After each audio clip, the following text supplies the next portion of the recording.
Okay, I'm sorry, we forgot to say that we're going to record. If you do not want to come out in the recording, just turn off your camera.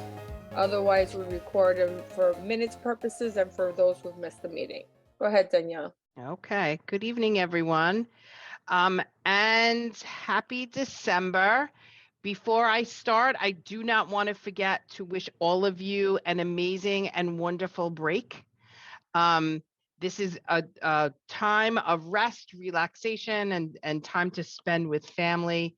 I'm very excited that I'm going to be off all of next week. So have a wonderful winter break and a happy new year. And now I will do my visit. Hold on, let me just share my screen.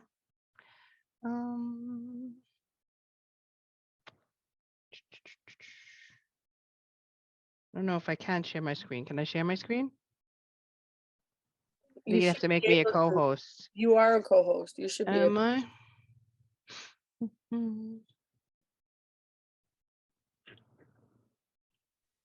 Able now, Danielle?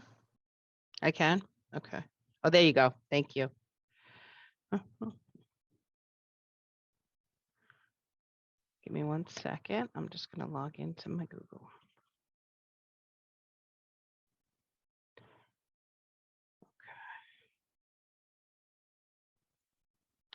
Okay. Can you get everybody can see my screen or no? Yes. Except not that one, right?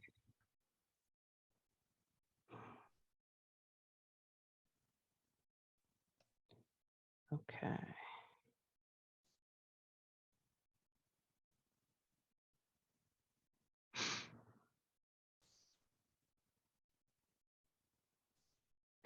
Dr. Mike, are you so proud of me? Do you see what I'm doing right here?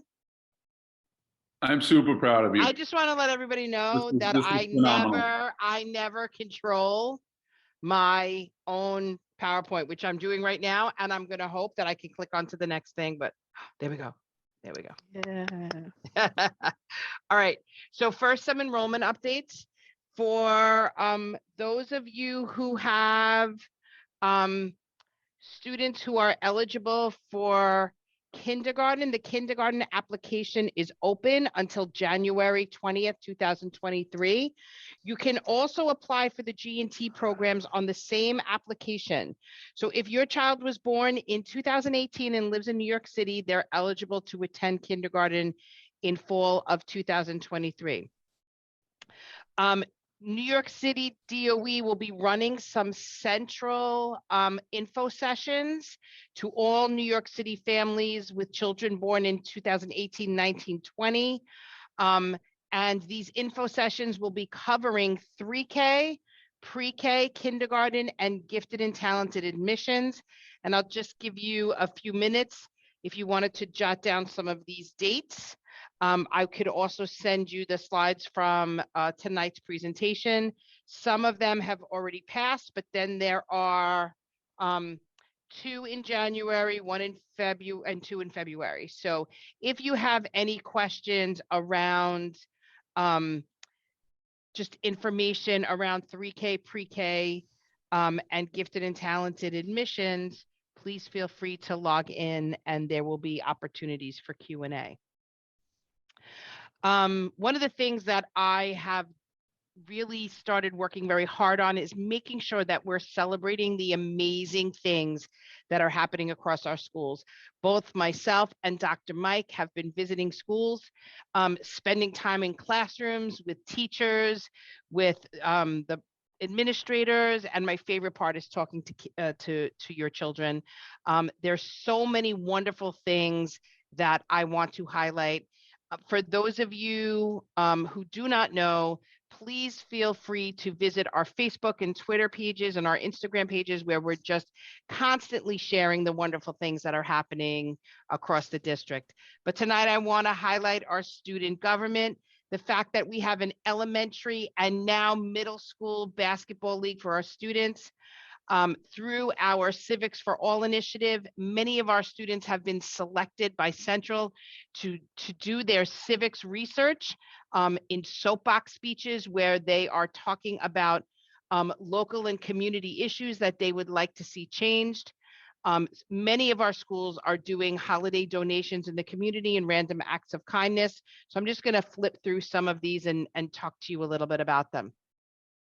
So many of our schools had student government elections. I am proud to see that our students are participating in their school student government. When I visit schools, very often I do meet with our student government president and other students across the district and student leaders. We encourage leadership as a district and celebrate our students' effort to create positive changes within their school communities. So here's pictures from College Point Collaborative, from PS 29, Bell Academy, as well as PS 20. Our middle school basketball league is up and running. The kids are so excited. I'm not sure who's winning. I don't know who's in first place. Last time I checked, I think it was Bell. Soapbox speeches that are happening through our Civics for All initiative. Holiday donation and random acts of kindness. PS 22 did a very nice both clothing drive and food drive, as well as 193. PS 79's OWL initiative with St. Mary's Hospital, which is connected to our literacy work and our reading focus. The students here are engaging in a readathon where they have earned over $6,000 in donations from their readathon that's going to the St. Mary's Hospital. They're also engaging in project-based learning, where if you see on the screen, they're actually speaking to an administrator from St. Mary's on how the money that they're donating is going to be spent. They are also making puzzles for all the children from St. Mary's using their makerspace that's available at PS 79. We had John Liu visit Junior High School 185. Our principal, Teresa Mashar, and her teacher, Nicole Bellamo, are piloting for the city using the AAPI curriculum. So we had an opportunity to speak to students during that visit. And PSMS 20, one of their programs that they do in their school is Leader in Me, and they do monthly PSMS 200 Leaders of the Month. This was their celebration. And PS 242 brought back their parents as learning partners. Every first Monday of the month, parents are invited to join in classroom activities where staff, parents, and students get to share in a lot of different either science projects or read books together. So we're really happy to be able to bring that back at PS 242. And we want to thank New York City Council member Vicky Palladino and New York City Council Speaker Adrian Adams. They are funding our district-wide debate competition that is being run by the American Debate League. We also want to thank the American Debate League for funding some of the schools so the entire district will be able to participate. So stay tuned for updates. It's coming in spring 2023. And that was it from my presentation. But one of the things that I want to talk about that I'm really excited about, and I am happy to come and speak at any of your PTA meetings regarding this, is that I know a lot of our schools are focused on communicating with families around chronic absenteeism. And one of the things that I've been talking about during my listening and learning tours that started in September was that as of this month, we had over 4,000 students in our district that are considered chronically absent. Chronic absenteeism is for students who are absent 2 or more days a month, whether it's excused or unexcused. But one of the things that I wanted to talk to parents about and why I'm excited about this initiative and we're engaging in this conversation is we stand behind saying to families, your child should not come to school if they're sick. But one of the reasons why we track chronic absenteeism, and I know that you've heard Dr. D'Antona and I talk about this, is the fact that there is a direct correlation, both that we've showed families in our district from our own children, and differences in student performance between chronically absent and not chronically absent, and nationwide studies that show very similar statistics. So we know in kindergarten, between kindergarten and third grade, if students are chronically absent every year, it affects their ability to read on grade level. We know that if students miss 2 or more days a month of school, that by the time they get to 8th grade, they will have missed up to equivalent of 1 year of school. We know in middle school, chronic absenteeism is the #1 factor that they look at in terms of students dropping out of high school. And chronic absenteeism by 8th grade is a stronger predictor of student success in high school than how they scored on state ELA and math exams. So we want to have these open conversations around chronic absenteeism. And when we talk about students being sick and not coming to school in terms of being chronically absent, I say this all the time, I'm going to say it again, and I know my daughter is going to kill me, but right now my daughter is chronically absent because she had mono in the beginning of the school year. And one of the things that I worked very hard with her school on is making sure her return to school was a good transition for her, that she stayed productive, that she felt welcomed back to school, that if she felt anxiety about missing work, that I felt comfortable that the school was going to help her catch up. There was 1 or 2 teachers that I had to kind of lean in on a little bit and really talk about the fact that she required additional time to make up her work. She shouldn't, see zeros all over the place. And we worked to transition her back to school. And at the same time, I spoke to her about the importance of making sure that we move her out of those chronically absent times. So when she could go to school, that she's there, and we're in a good space right now. Every year, every month, she's getting better and better. So these conversations, and the reason that the school is calling you, is to make sure that we have that understanding and that we're working together twofold, to make sure that when your children are well, they're coming to school, and if they're not well, they're being supported as they transition back to school. So I'm really excited about that. We engaged in that discussion the other day with our youth leadership team. That is a group of students that meet together as a district across all of our middle schools monthly. And they are going to be talking to myself and my district team about some of the student concerns that are happening across the district and ways that we can support them. And I am also talking to them about concerns that we have, and chronic absenteeism is something that we talked about together. So I'm really excited to share that information with you. Francis, if you want to join the youth leadership team one day, I feel like you would love it. They have so much to say, and such strong voices that we're at the space that they're just going to be calling people in to present to them, because that's where they are now as a team of student leaders, and we're really excited to be working with them. So that is my last report for 2022. Wait, Danielle, did you want to introduce Jenny? Oh, yes. Okay. Oh, you're sharing, not me. Sorry. Oh, why did you want to share? Oh, let me click. No. I was trying to put it down, but it's you sharing. Oh.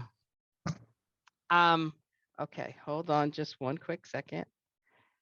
See, I was able to get in there, but not out.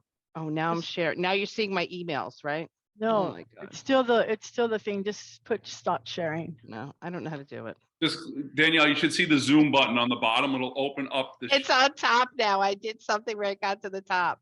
Hold on. Just click the red share icon. Oh, I got it. Are we going? Yeah. Guys, I really did this all on my own. Awesome. Okay, so Esther, do you want to introduce Jenny? Is Jenny on? Yeah, Jenny's here. Okay, go ahead. So everybody, I would like to introduce Jenny Chen. She was a parent coordinator at PS 21, and now she is our family support coordinator here in District 25. Please help me in welcoming her. She'll be working with me, coming to the meetings. Jenny, say hello. Everyone. Thank you for having me. Yeah, welcome, Jenny. So Yes, Jenny thank will you. be helping me with everything that we do here in the district office. So you'll see and get familiar with her name, and now you see her face. And she's a new member of our district. So our district is definitely growing. I think we're up to 22 people. So she is one of the newest members. Also, we had another person start today. But Jenny's with us. She's a family support coordinator for District 25. She has replaced Jinmei, and she will be with us, helping us and popping in the meetings, and so you guys could get familiar with her. Thank you. Yes, I'm sorry, Jenny. I wanted to introduce you, but I got lost in my computer. We welcomed Jenny on her first day. She's up and running. She's working with Esther. She's going to be visiting our schools and meeting with our parent coordinators. So she's very excited to be a part of the district team. And Jenny is also a Mandarin speaker, so we're really excited to be able to continue to offer that support for our families. So once again, as a district, we are still offering translations for our parents in both Spanish and Chinese. So welcome, Jenny. We're happy to have you, and it's going to be an amazing, amazing transition. Thank you. Thank you. I have a message here that some people are waiting they're from New York City Appleseed, which is the people from PAPTA Link that are going to come and speak, and they're waiting to be admitted in the waiting room. However, I do not see anybody in the waiting room. I saw them earlier. I don't know if they're there. I see people in the waiting room, Esther. I don't. Can somebody help me? Some people, 5 people. Yeah, are- someone let them in. Okay, thank Okay. you. I don't see. Thank them. Esther's not a co-host. She Why can't see the not? waiting room. So who Made- on Because you co-host made me? Danielle a host, that's why. You gave- Oh, Oh, do you want me to? Oh, you she want me to gave do up. something? no What do I do wonder. now? Wait, what do I have to do? click on my name and make me a co-host. The collective groan. Danielle Or has Trent. hosting capabilities. Or transfer Danielle has host. all the power Transfer- now. Don't give me Transfer any host. trouble. We can't come back. That's Transfer right. host Nobody's abilities. coming back. Just so you Transfer know, host. thank you, Diana Stein. Bell Academy is in first place for our middle school basketball league. Diana, what about for elementary? Do we know? Elementary, I want to say it's looking like 24. It's pretty close. There are lots of teams in the, K-5 league, and they're all doing fantastically. So thank you. Thank you. Okay. Am I back? Okay, thank you and welcome, Jenny. It's going to be great working with you. At this time, I'm going to just quickly have Rachel just share the minutes. If we want to make her co-host, if she could share the minutes, that we can just, after that, we can have PTA Link do their presentation.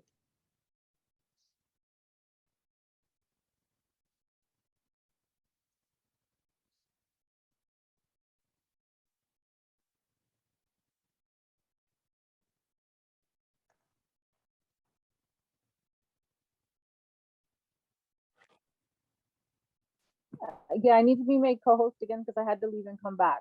So Okay, let me try. Oh, thank goodness, Esther, you could do that because I wouldn't be able to do it. Yeah, but it's not letting me. So Oh, wait, maybe Only I'll the try. hosts can make. Can you make Esther the host? Wait, am I the host? All right, wait, hold on. I'll make Rachel Only the host can make co-host. co-host. Okay, okay, Rachel, the host. try it now. Hold on, I'll make Okay, Esther the now I'm a co-host. Let's see. You in? Okay. All right, Esther, your host. okay, let me see. Okay, let's, Okay, there. can Yeah, everyone we're- see the minutes? The game, Yes. musical Zoom. Okay. Okay. So here's the monthly minutes from our November meeting. As the superintendent mentioned, it was a large, we started off with the presentation by Dr. Mike on chronic absenteeism. I tried to capture some of the data to the best of my ability.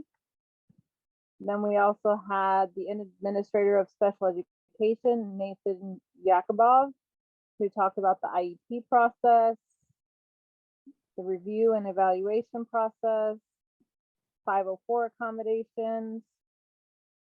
There were some questions from the floor regarding donations that were earmarked for the PTA, and also regarding online banking. And then the meeting adjourned at 7:35 p.m. So if somebody could make a motion to approve the minutes, or if there's any questions or comments or changes beforehand. I make a motion to approve the minutes. Rachel. Thank you. Could someone Someone second? second that? I second. That was 185, Annie. Annie, thank you, Annie, thank you. So the minutes have been adopted, and they will be uploaded. Are they also uploaded on the website, Esther, the minutes? Or just the meeting links?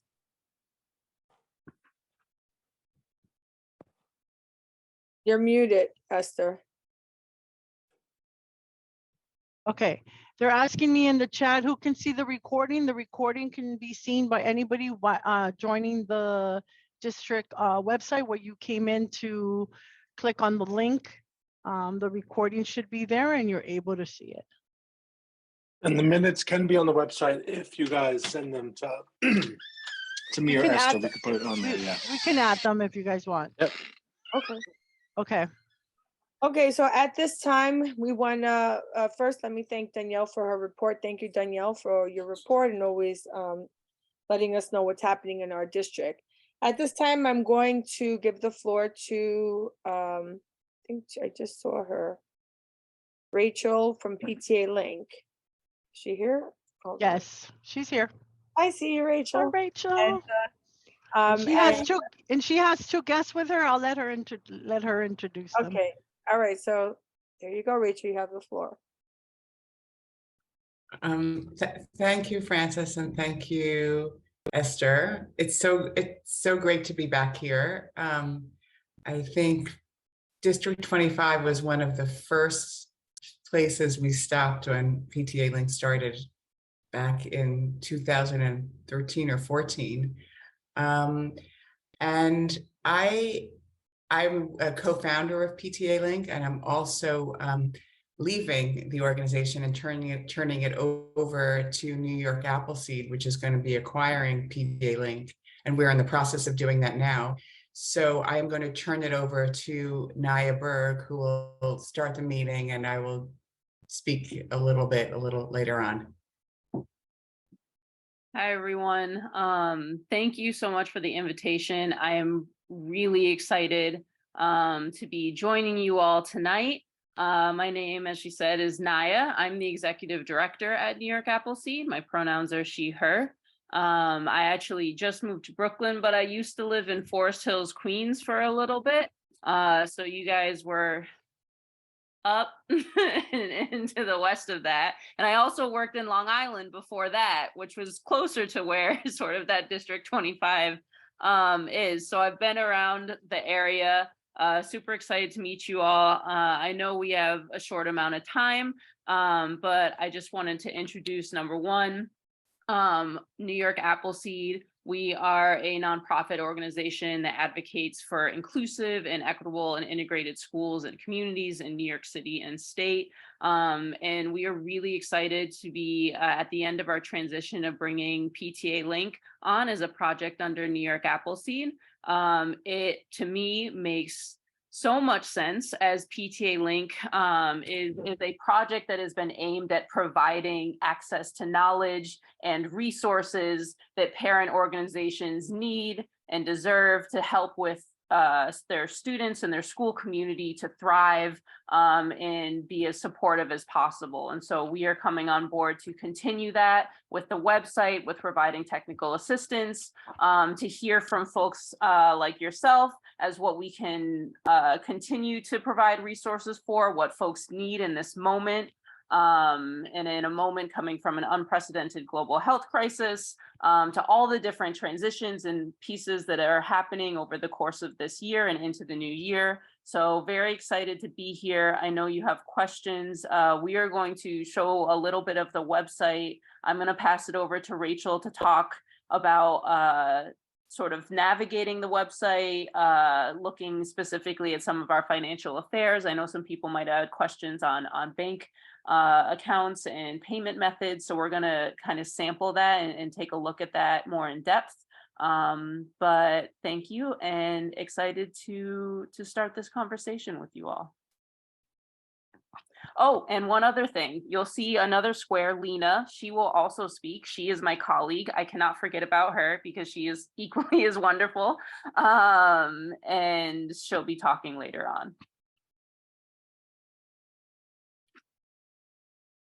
Esther, could you make Lena a co-host so she could share the screen? I did. Oh, great. She said, yes. Thank you.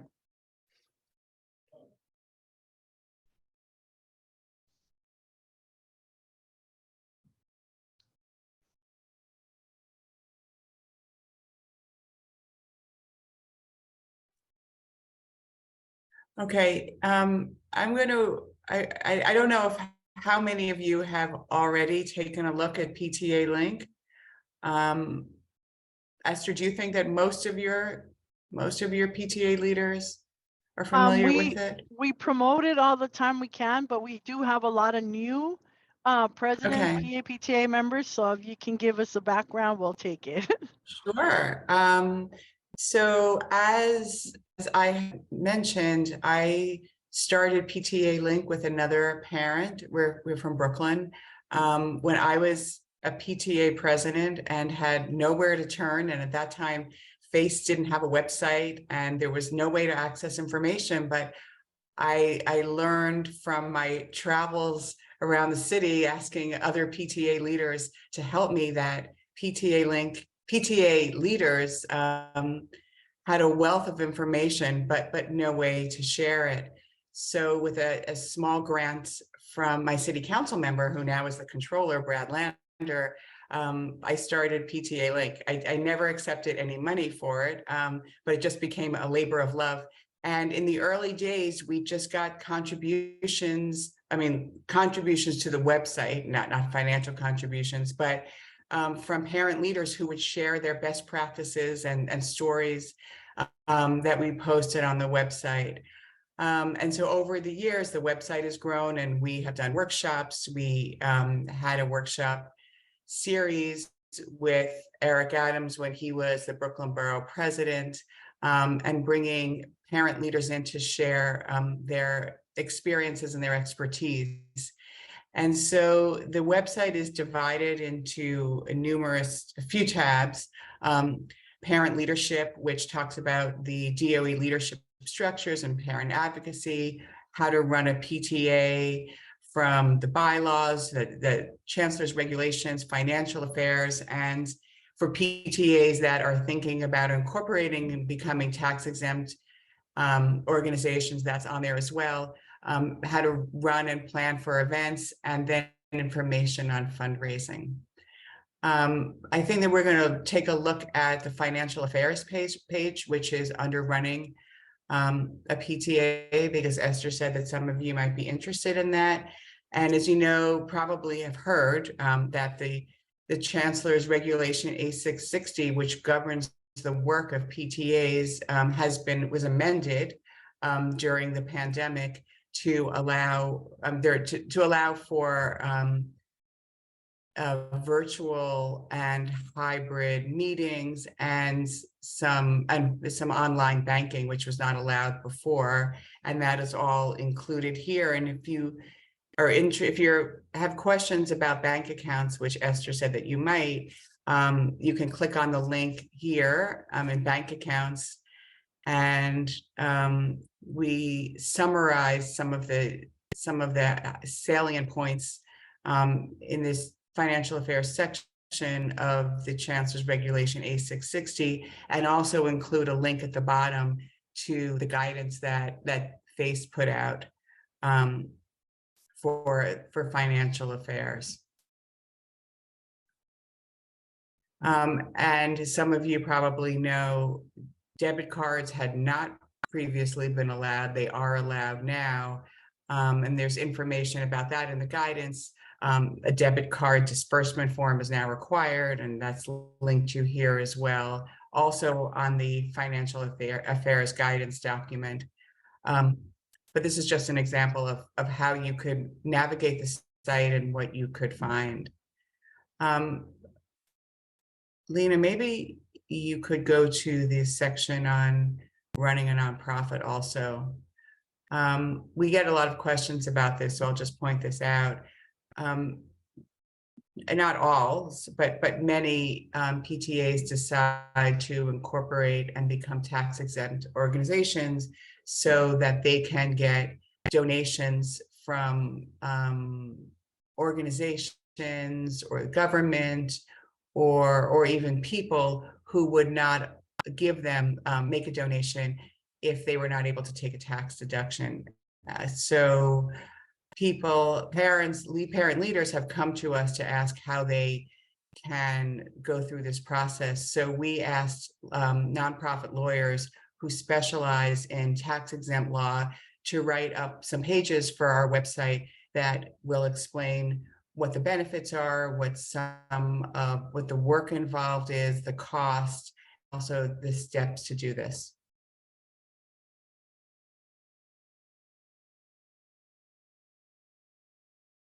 We have a partnership with New York Lawyers for the Public Interest, which is a nonprofit law firm, and they have what is called a pro bono clearinghouse, in which they pair nonprofits with big law firms that want to do pro bono work.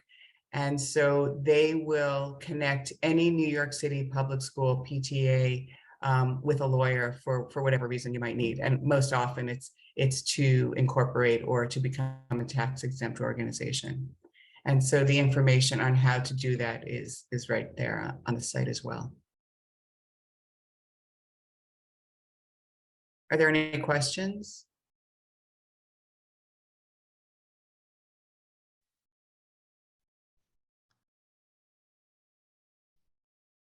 I don't see any questions in the chat, but at this time, if you want to unmute or raise your hands to ask any questions for your PTA.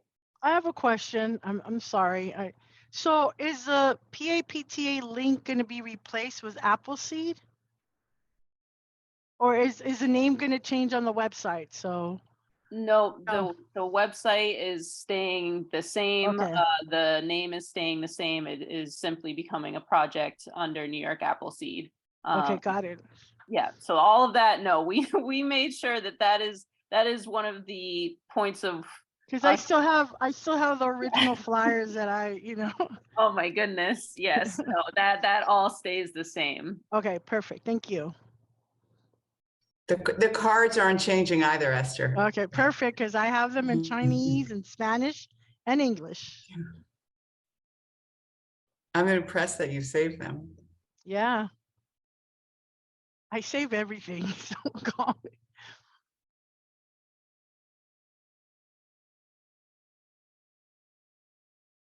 I haven't checked lately, but there's a frequently asked questions tab, right? Or no? There is. There is both there's a FAQ, there's also a contact us at info@ptalink.org, and that also is not going anywhere either. So people will still be able to use the info@ptalink.org to be able to contact us with any questions. So you guys, I'm assuming you guys are connected with, I guess somehow the chancellor to know if any updated changes of the regulations have come out. We'll still be connected with FACE, yes, correct.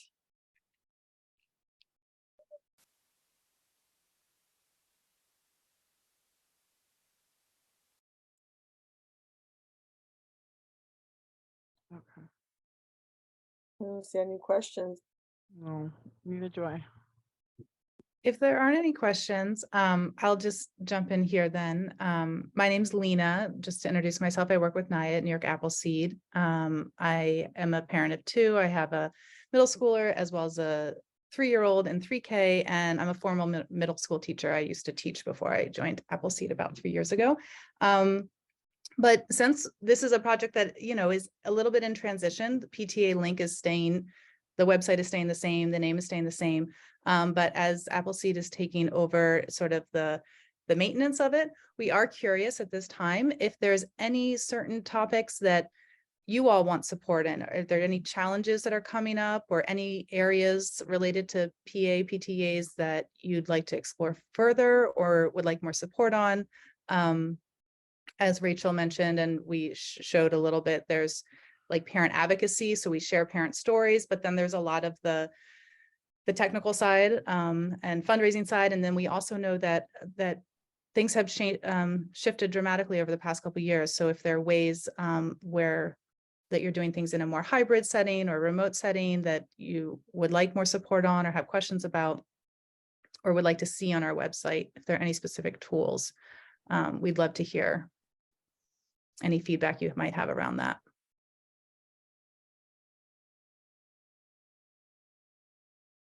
Okay, while we wait for questions, I have a few that have come up. Okay, great. A lot of the times recently is always the signers, right? And how many people can sign a check. Recently, we had a question about who can be a signer on a check, and can they just nominate anyone to be a signer? And we found that officers are the ones that are allowed to be signers. And we often tell our PTAs that if there's 2 people in one department, only one person can sign the check.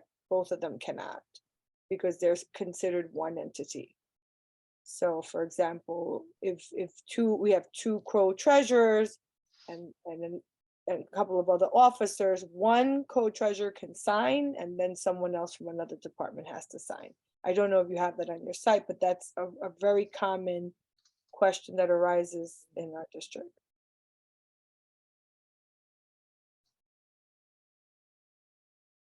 That's interesting. It doesn't occur in all districts, but do you encourage the PTA leaders to include something about that in their bylaws?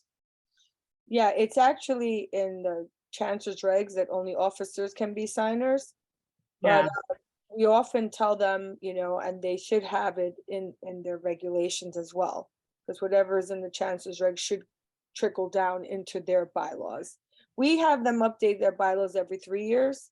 We kind of look at them and see, but that often gets confusing because people find that, you know, I'm a co-treasurer, you're a co-treasurer, could both sign, and it's not really recommended.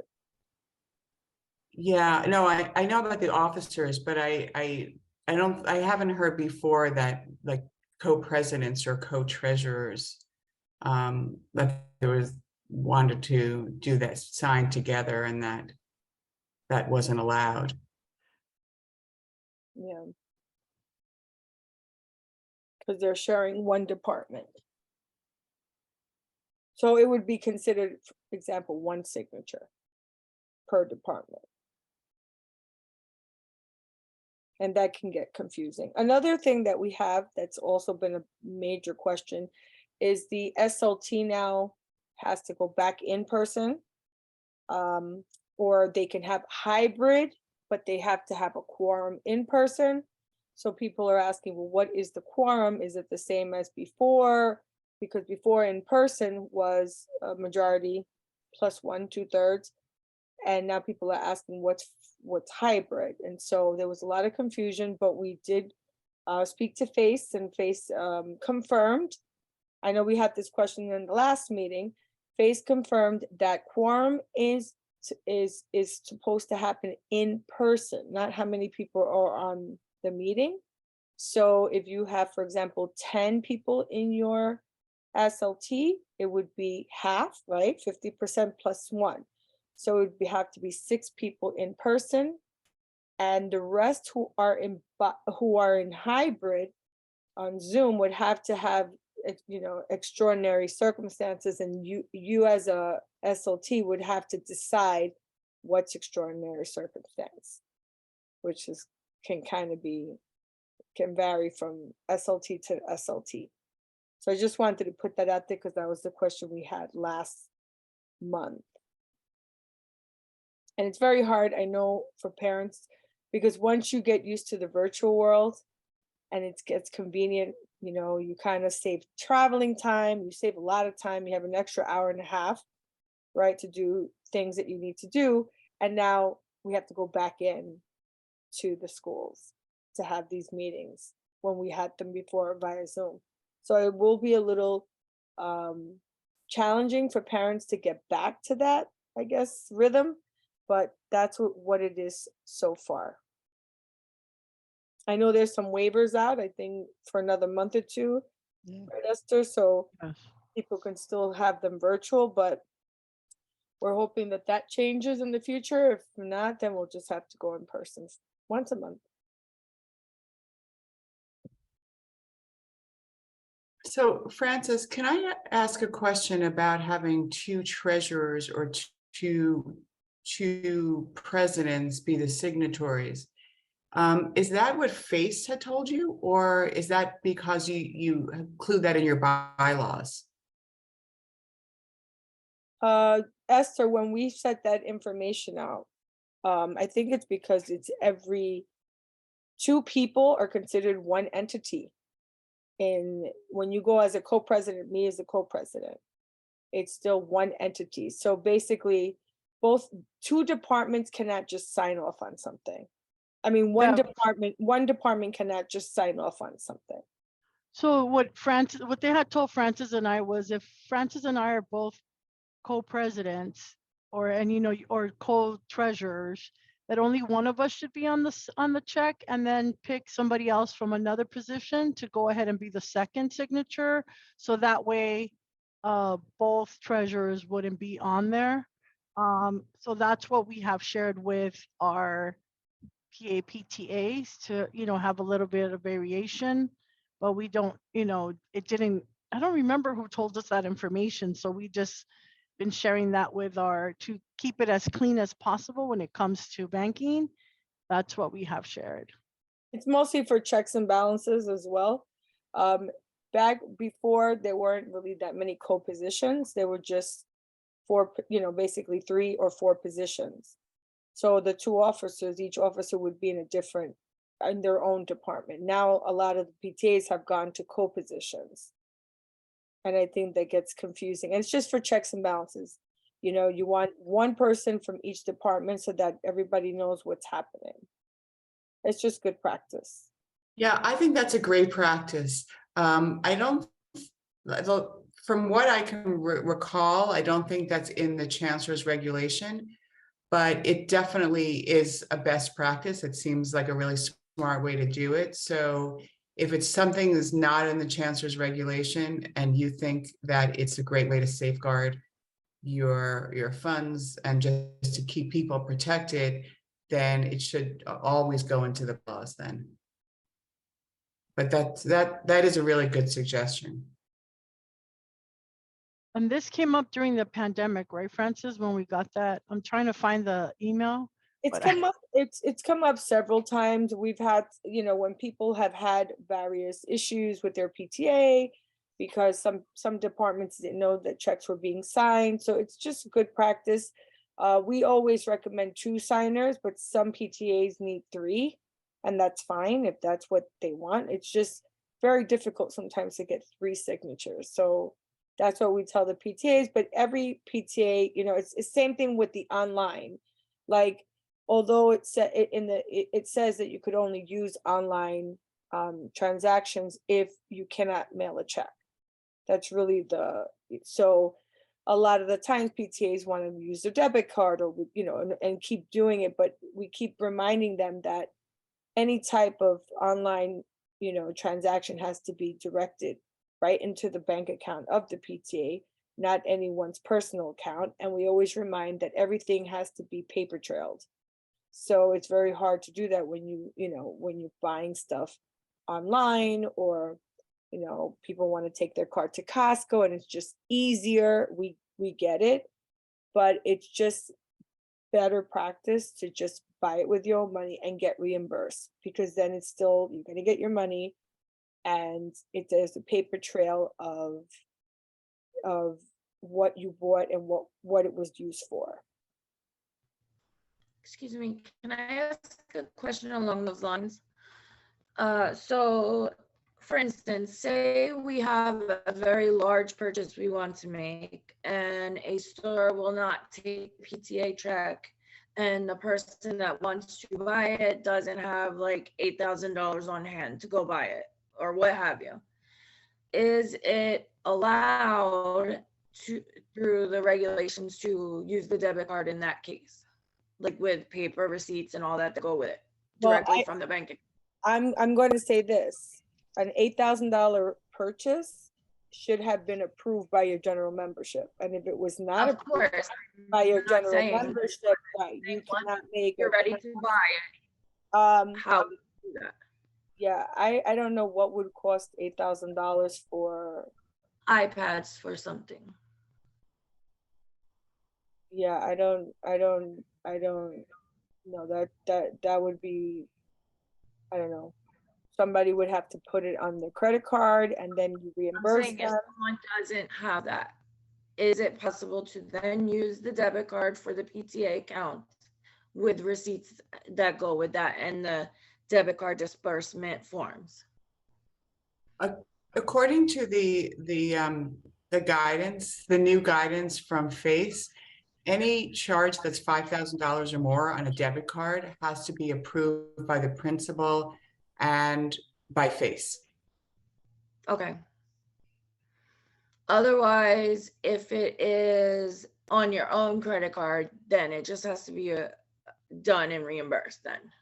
Well, it's the same thing. It's still a purchase over $5,000. She said a purchase on a debit card. That's why I'm asking for clarification. Yeah, the guidance says that if it's on a debit card, it has to be approved by the principal and FACE. I mean, I wouldn't, if you're going to make a purchase for like $8,000 on your own credit card and expect to be reimbursed, I mean, I think that you would have to, first of all, you have to get approval from your membership. But I think I agree with Francis. I would still treat that. I would still want the approval before you would lay out the money to make sure that. We don't buy anything without approval, not even $500 worth of things without approval from everyone. So I'm saying once you're past all that and you're ready to make your purchase, I want to know what is the best way for us to go around it, like about it. We already have approval for the thing I'm talking about by a principal, by the membership. Then how do you go about doing that in the best way? Well, I would, if I was going to buy iPads, $8,000 worth, I would call wherever it is that I'm making the purchase from and see if I can send a check first, because that's really what we're supposed to do. We're supposed to pay by check. If that organization says that they cannot accept a check, that is when we're allowed to use a debit card. It's not because we just go online and we decide to buy it. Anytime that you make purchases like that large, I always would recommend calling the organization and seeing if they can even work out a deal with you and negotiate with them, because you're buying such large quantity. Yes, I spoke to like Apple, and they only do like through DOE, like they do discounts for like PTAs. They don't do that. So you would pay like, say, the regular price $329 per iPad, and in this case, like an Apple store will not take a check. So then either one of us would have to pay and get reimbursed, or go to the bank and we don't even have a debit card at PS79. So we would have to like go get one and then do it that way if that was allowed. So that's what I'm trying to figure out, because this is something that's already been approved by everybody and everybody's waiting for it. And I'm trying to figure out the best way to go about it. Well, if it's going to be solely depend on PTA members or volunteers or parents, I wouldn't recommend one card paying for the whole thing. I don't know if you can get a combination of people putting in. I don't know. I wouldn't be comfortable as a PTA parent putting $8,000 on my credit card. Francis, Francis, can I just make a suggestion? I mean, Esther, you can speak further to FACE, but I do know another way to do it is the PTA can donate it to the school. Can That's go what in their we're doing. budgets and earmark That's it. what we're doing. Earmark it It's directly to. curriculum support for our initiative. That's what it is. Right. But I hear what you're saying. I think there's Esther will reach out to FACE and work with Francis to see if there's other alternatives, because I don't think any parent, whether you have the money or not, should have to lay out $8,000. Well, that's my point. I wouldn't here. do Like, it.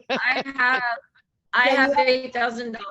I know I get a check the next day, but do you really want to do that? And is there better ways to go about it? Danielle, This is there a the question. way, Danielle, is there a way for the school to buy it and the PTA reimburse the school? So what you can do, and just and I'm assuming you could do it just as a general donation that goes through Central, and then they put the money into the school's budget, not to the other funds, not to like the school funds, but when it goes through the Central budget, it's specifically earmarked for certain things. So this way Central knows that the money is being placed into the school budget for that reason, and the principal can't spend it on anything else but that. That does take a little while though. So I think It's better, like when me and Mr. Carter speak about it, it's better for PTA to donate to the school than the school to pay for it and us pay them back. It's just much better the opposite way, but I'm trying to figure out the best way to do it. Like you were saying, you wouldn't want to spend $8,000 whether you knew you were getting payback or not. So it's just the point of trying to figure out a better way, because it's a very multi-step way. There has to be a better way. Yeah. We'll inquire, and it will be specifically for purchases, because the PTA could purchase technology for their office too. That could be costly, right? So if you want Right. tech, and so we'll inquire. Esther will ask. I already sent a text. If I get a reply, I will let you know. Thank you very much, everyone.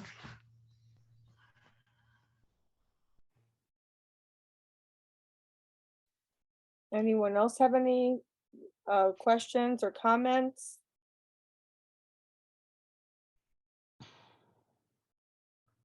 Okay, there's one from 185. What about cashier checks from the PTA account? Would that work? Would Apple take that? Crystal, I think this question is for you. I was not aware if we were allowed to do a cashier's check, so I didn't even think of that as an option. Yeah, I was thinking about that too. Like, This is it's not not cash. guaranteed funds, yeah. I mean, it's a check. It's still a check. It's just guaranteed funds. I mean, I will say this, there's a lot of vendors that we use and they all accept checks from us because they know we're a school and they know where to find us, right? So I think that sometimes organizations, if they've never done business with us, they're kind of weary with the check and not knowing who you are. But I think there's ways of just communicating, because they absolutely know that we can only pay, because to be honest with you, a PTA is really not supposed to pay anything until an invoice is sent. And then you can pay. But to pay first and not have an invoice is very hard. Technically, you're supposed to have an invoice first. I know this because we're doing a graduation dance, and I said, all right, give me the $500 and I'll go put the deposit. And they're like, no, we need an invoice first. So every purchase needs to have an invoice. So sometimes these vendors, these businesses, if the person that you're speaking to maybe doesn't know how to handle these types of situations, I would call a corporate and find out who deals with schools directly.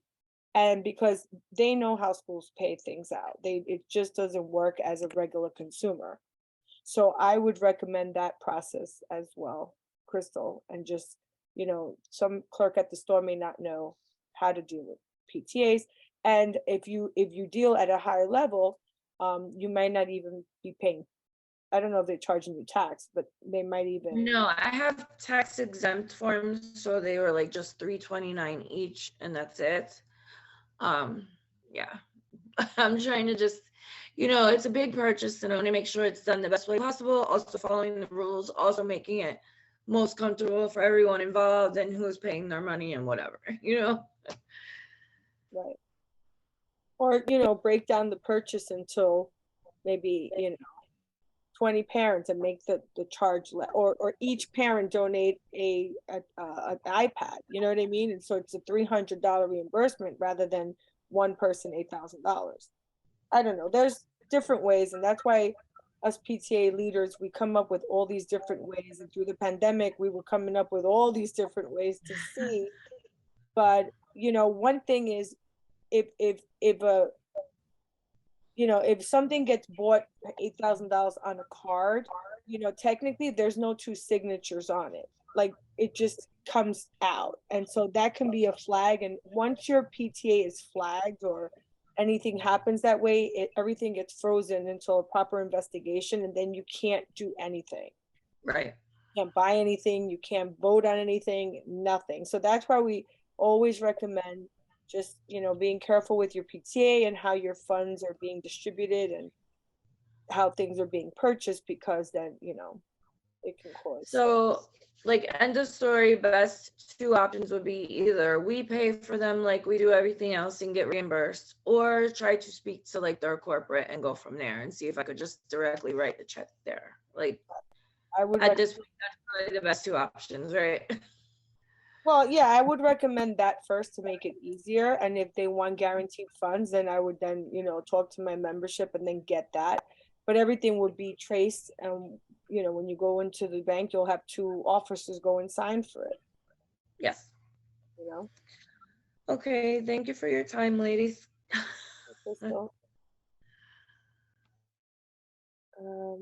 Any other questions or issues?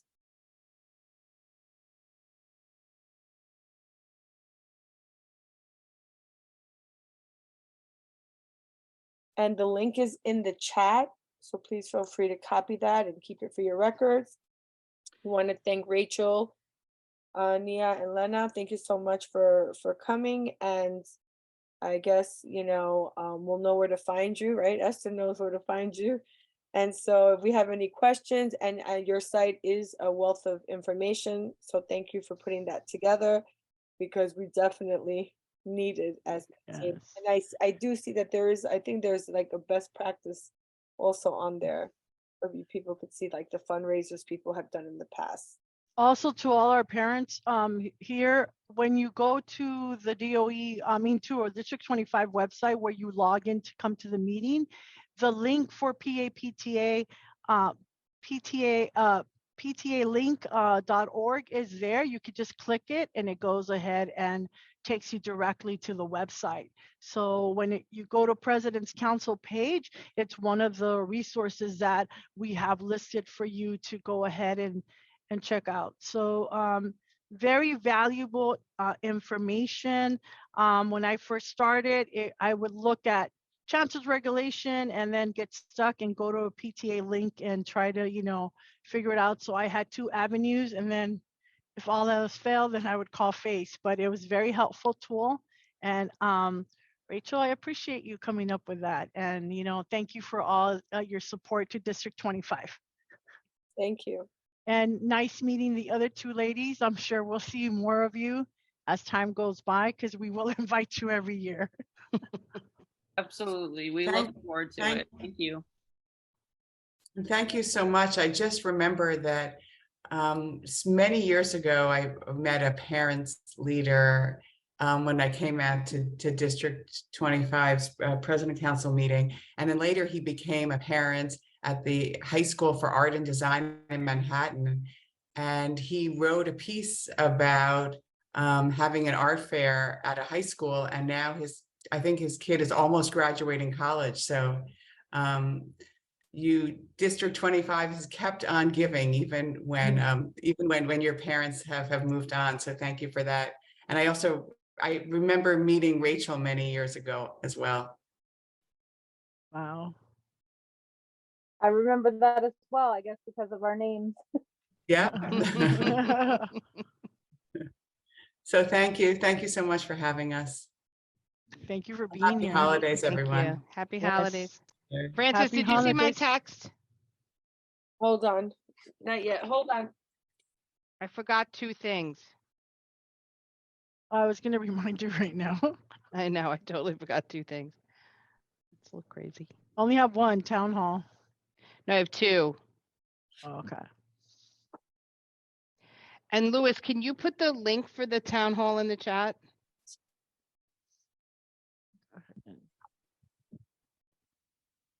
Yes, She- Danielle.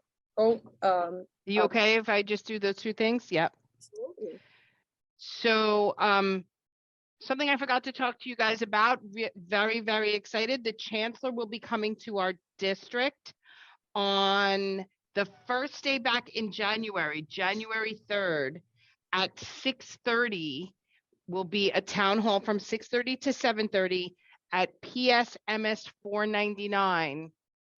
It's the school that sits on the Queens College campus right by off Reeves, around the corner from John Baum High School and on the opposite side of where Townsend Harris is. So we're very excited. Louis will put, if he's still on, is he still on? I could try to get it. I'm Yeah. I'm looking. Yeah, we'll put the registration in the chat. It is a community meeting. But we prefer that you register so we know how many people are coming. And you can also ask a question. Thank you, Louis. You could also ask a question that you would want the CEC to consider asking the chancellor. So I want to make sure that all of our parent leaders and our families are aware that the chancellor will be coming to our district on January 3rd. And is an opportunity for the community to really reach out to him and ask questions that you may have in terms of the work that he does with our district and the city in general. The second piece that I wanted to put out there, and Louis, maybe you can put, I'm sorry, Mike, Dr. Mike, you could put this in the chat. One of the things that we talked about at our DLT meeting is our parent engagement goal. And I know that you've heard me on more than one occasion talk about parent engagement and parent empowerment in 2 ways. One of the things we really do value at District 25, myself as the superintendent, is parent leadership. And it's something that we work really hard with to get parent leaders across the district in many different ways, and ways that parents want to be leaders and how they support. We're really thankful for Frances and the work that she does in our district for families. You know, Frances is informed. She knows chancellor's regulations. She challenges when she thinks something's not really good for parents. She asks the right questions. So we want parents to be able to do that, right? Parents to be able to speak out. And then we also talk about things that I believe the schools should do in terms for parents that may not want to be leaders, but they want to feel warm and welcome in their schools, right? Not everybody wants to take on that role of being a parent leader, like all of you, you know, as PTA presidents. But it's very important to me, and Jenny, I'm glad you're here today to hear this. It's very important to me that parents feel welcome in their children's school. They feel comfortable asking questions about what's happening. They feel able to give feedback. And one of the reasons I feel so strongly about that is because I never felt that way in my children's school. You know, I have a daughter who's a senior now, and I look in high school and I look back and I say, there are so many opportunities that my children's school could have used me for in support of families, in support of just anything. And it was not a warm and welcoming space for me. I dreaded things like parent teacher conferences and going to other types of events in the classroom. So we work very closely with our schools to make sure that they're asking their families these questions. And one of the things that we do take very seriously is our school surveys. And we talk to principals about comments that parents give about feeling welcome in school, or if certain questions are asked of them, if they have opportunities to make decisions and give feedback on what's happening in terms of certain initiatives. So what we've done, that has become one of our DCEP goals. And we wanted to start by serving President's Council. And so we put a form in the chat, and Mike, they don't have to say what school their child attends, do they? So the way that the form is currently set up, yes, but there's no identifier in general for, if you want the President's Council to take it, I can take that part out and add it back in for. Well, I mean, we can also make it not required, Dr. Mike, so that they have the choice. They can identify themselves or not. And right now it's not listed as so we wanted to offer it to President's Council, and then we're also asking for you to give out this link at your PTA meetings, where parents are asking certain questions and able to ask certain questions. And I will share my screen to show you the questionnaire. And we want to get some feedback from you just around, can you guys see? No. No. Oh, you want me to share it, Danielle? no, Dr. Mike, I'm going to do it. Okay. Oh, you have to let me share. Yeah, hold on. I just made you're there. Okay, let me see if I can do it. I'm going to do it. Okay, here we go. Okay, can you guys just see these? Can you see it? No. No. You can't? Wait, no, I'm going to do it. Okay, wait, no, I got it. Yeah, there you go. Okay. Can you see it, everyone? Now we can. We saw how organized your desktop is. No, don't even look at that. Yeah. No, it was okay. I'll give everybody a sneak peek. You know what? We need an intervention. Yeah, I know. You need folders. If anybody wants to come and help me, I am more than happy. I just got so many things.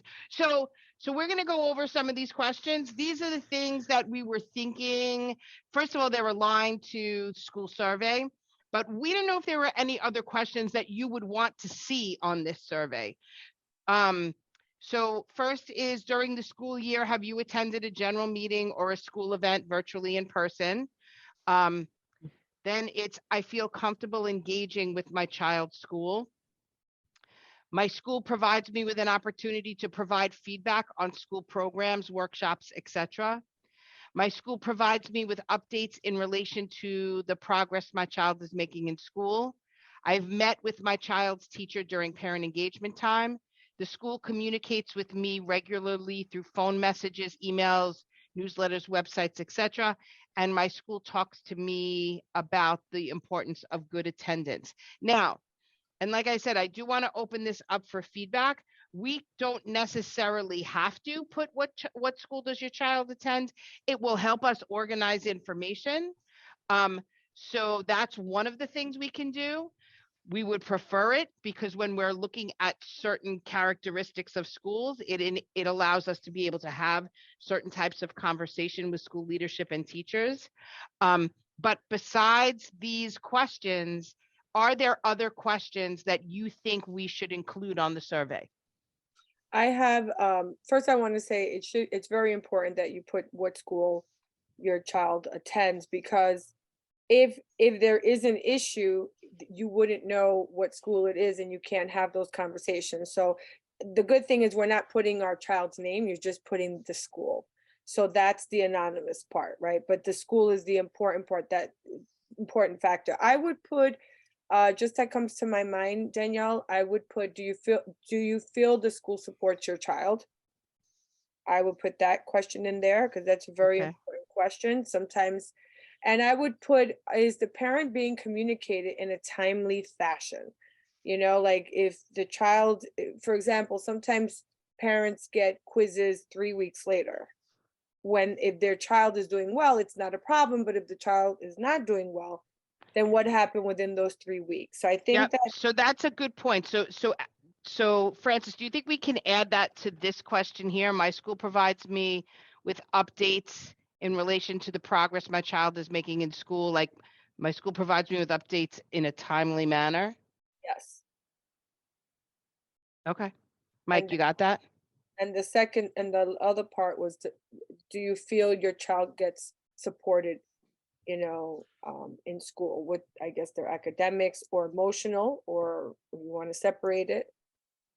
I'd like to separate that, but my child's needs are met academically and my child's needs are met socially, emotionally. Okay. Okay, here's one. Maybe first question should say other than PTA meeting, because if we share this at the PTA meetings, the answer will be always yes to that question. Okay. I mean, we could share it in other ways. Oh, you mean during the school, have you attended a general meeting? That's the one? Yes? Okay. You have a comment in the chat. It says maybe first questions that say other than PTA. Yeah, that's what, yeah, Francis just Okay, read sorry. that. Sorry. Uh-oh, that calls for Lewis. Lewis What goes. about a question such as, do you feel that your school and yourself are a team to help your child move forward? Because some parents think that it's just up to the school to do everything and that they don't have to do anything to also help their students succeed. I like that, like a partnership. Dr. Mike, Yes, maybe like we it can should be a include that team somewhere. effort. I like that. Okay, anybody else? I would add at the end, what would you contribute? What do you think your school can use more of, or like something that they're not doing now that you would like to see in place? Okay. Now, how do you think we should, so we wanted to be able to, I mean, I guess we can do it in multiple ways, but we were curious at how the PTA would feel sharing this link with parents to say something like, don't forget to take the survey. It's for the district really getting feedback about, parent engagement and parent leadership opportunities across the district. And it's completely, totally anonymous. There is no way to track who is filling this out. What do you think? I mean, would you guys be willing to share the link if we sent it to you? I mean, we'll send it to the school also and to the parent coordinators, but we were wondering if you guys would be willing to share it too and just support that the district's really looking for information around parent engagement. And Danielle, one of the things too that we would do, I've already made some adjustments. So Danielle, if you refresh the screen, you'll see the new a couple of the new additions to the questions that were just shared. I have to create another one around the benefiting, but any of this documentation will then have to be translated. So we'll translate it for your community so that it's accessible, in more than just English. So we will have it translated with the translation unit. And then it's certainly, if you guys are willing to be able to share that, that would be great too. And we were also thinking about, since the district focuses on reading, we were thinking about maybe adding a question or two around how the school is communicating with you, or if you see any differences in expectations for your child about, in terms of supporting them in our reading initiative as a district. Michael, do you ever, are these, I think the survey is a great idea. I would love to share it with my schools, and I recommend the schools share it with parents, because this feedback is not only good for the parents, but it's good for the district to make the changes that we need for our children's education. Do these surveys ever get simplified for the students to fill out? So one of the things that when Mike and I visit schools, we talk to students and principals about opportunities for feedback from students around their learning and around the curriculum, and do they have choices and opportunities for input in the curriculum. That is done on an individual school basis. We can engage in conversations about having students take it, but I wouldn't want to do it during the school, during instructional time. So it could be something that we ask for students to do outside of school. I have a question. I would love to share this during my PTA meeting, but I want to know if there's a way when you gather the data from this that you would be able to somehow like make a chart, something, anything that we could be like, here is like, you know, the responses from our school. This is how we're doing. These are what we need to do better. Like so we can show them what the majority of the public from our school feels. Yep, absolutely. Mike, you Yeah, wanna- so that's a really great point. So the goal of this, this is actually connected to a district-wide goal around improving involvement in our schools.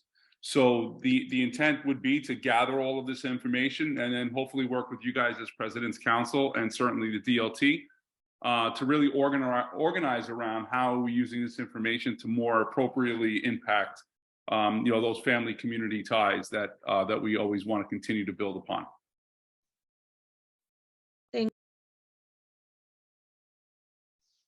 And you know, it's also a lever that you can use as PTA presidents to say, you know, here's our survey. Let's actually go deeper into some of these questions to the why. And and that translates into your SLT, right? And the work that you do, not just as parent leaders in your communication with the principal, but now as decision makers, you know, in the crafting of the CEP.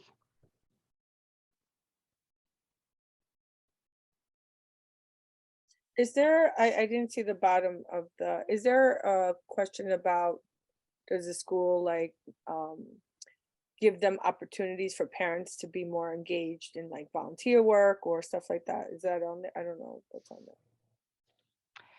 So I don't really want to get into the world of volunteer yet. But like Francis. opportunities, sometimes parents want to volunteer, but they don't know some of the opportunities. Yeah. That feedback sometimes like, I want to come in, but I don't know what's happening. Yeah, I don't necessarily want to get into the volunteer space because we've been speaking to Central about clearly defining what that looks like and what parents have to do in terms of volunteering for the school, not necessarily for a parent event, right? Or, you know, an opportunity like that, but there are parents that want to volunteer for the school. So parents who want to tutor or want to help in other ways. So I don't know. I wouldn't want that to be yeah, you know, but Mike, can you change my child needs being met socially and emotionally or just socially, Francis? I know that you had said that. Yep, I will change it right now. Yep. See, look, we're editing this as you guys are speaking. So is there anyone else that would want to make a recommendation for any other questions to send to parents?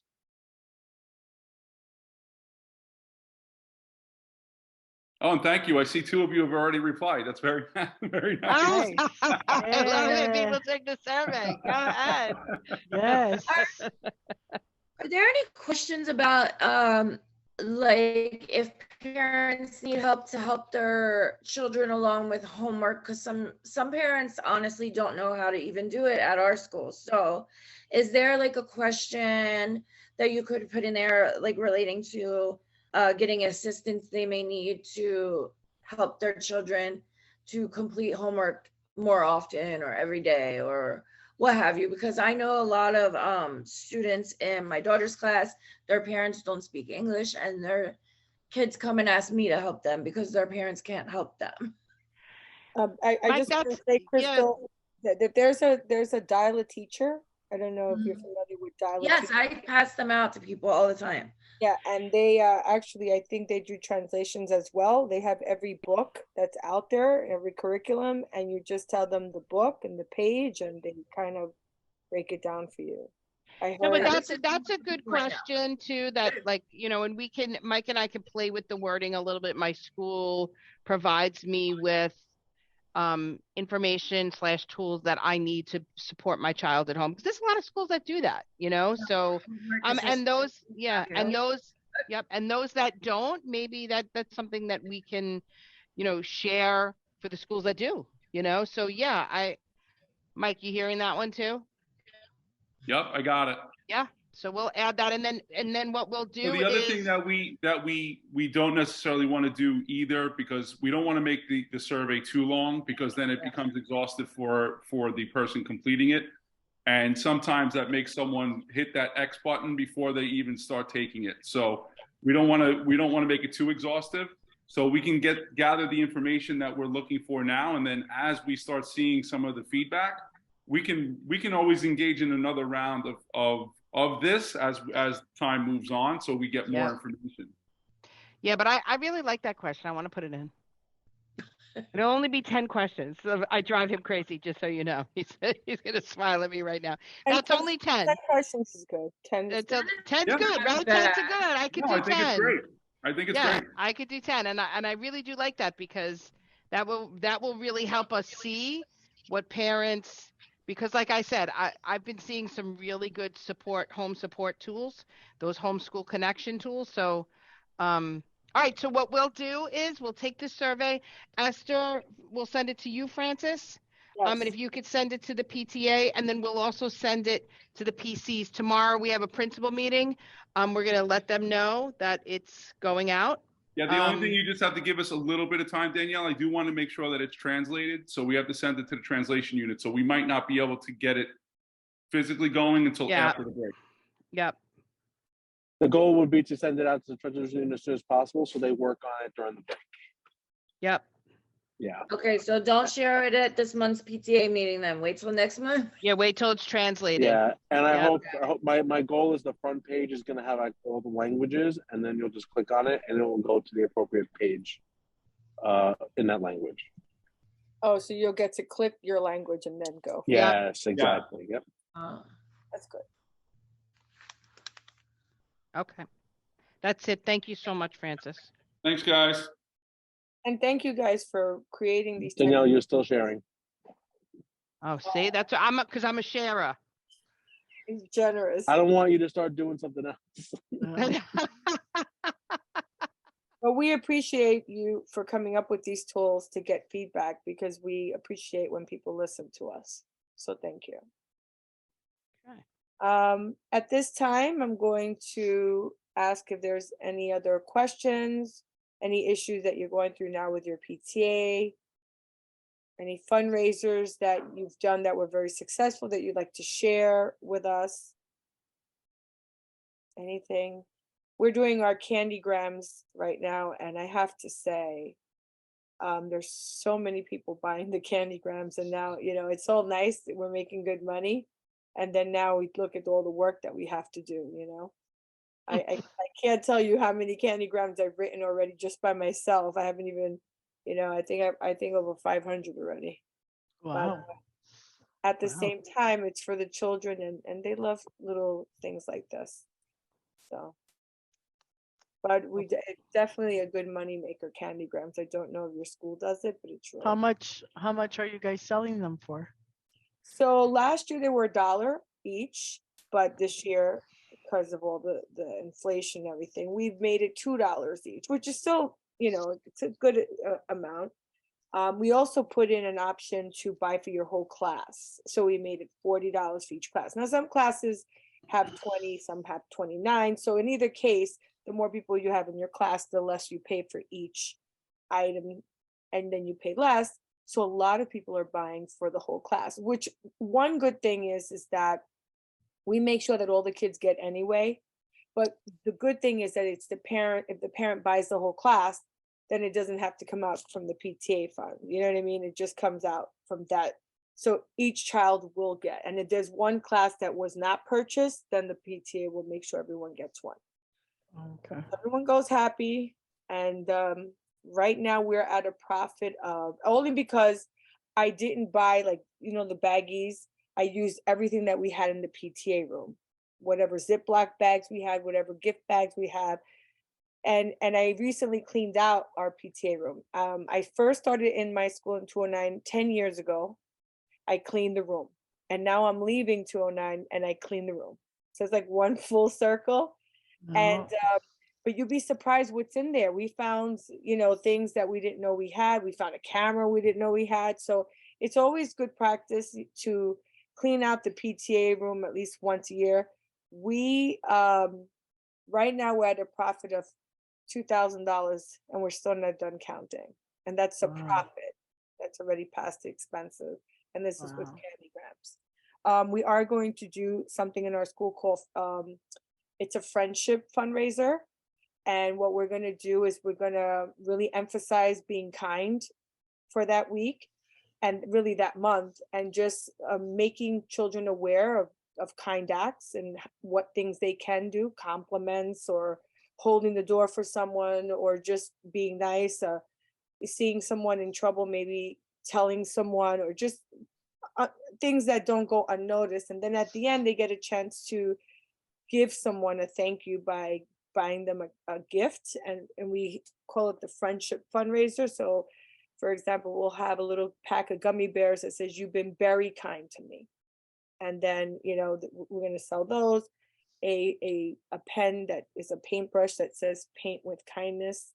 So stuff like that we're going to be selling, and hopefully that'll be just as successful as the candy grams. There's a question here. It says, our school has not received 1,000 donation for the PTA, so who will be reached out to regarding this matter? I think we mentioned that, Danielle, last time, right?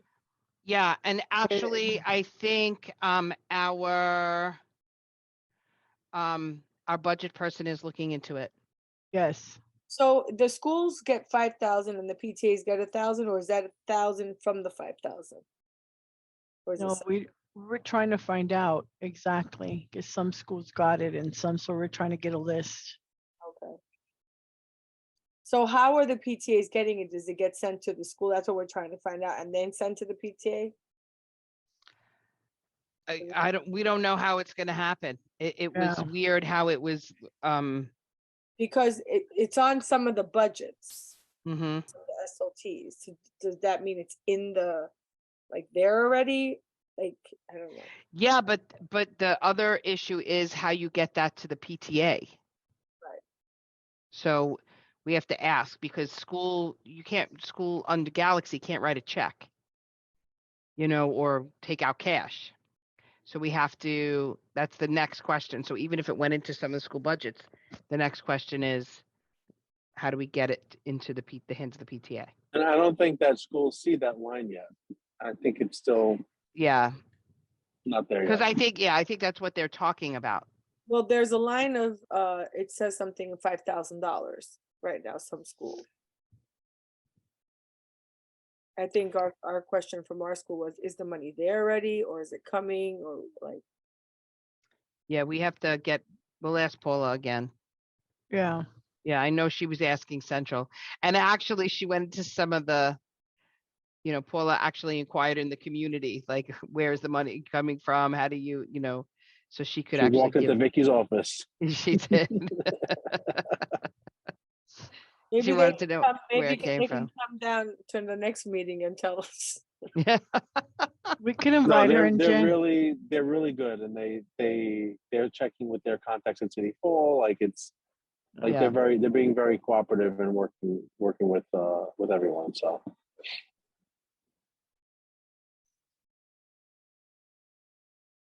Yep. A lot of good information coming out here on this meeting today. Ooh. Like in every meeting. That's why I always recommend parents to come to every meeting. It's not just to, you know, it's just to talk about the schools and changes in the school and things that are happening in the school. Any other questions that we have? No comments?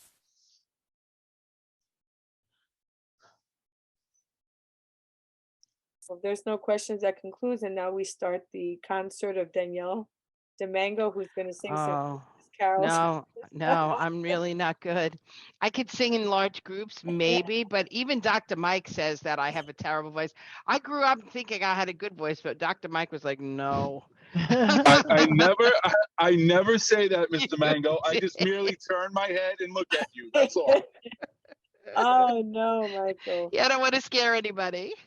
Okay, so if there's no other questions, we'll stay on in case you want to ask us after, but it's 7:59. And I want to wish everyone a happy holiday, happy safe, and comfortable holiday. And if you're not going anywhere, just stay home and relax.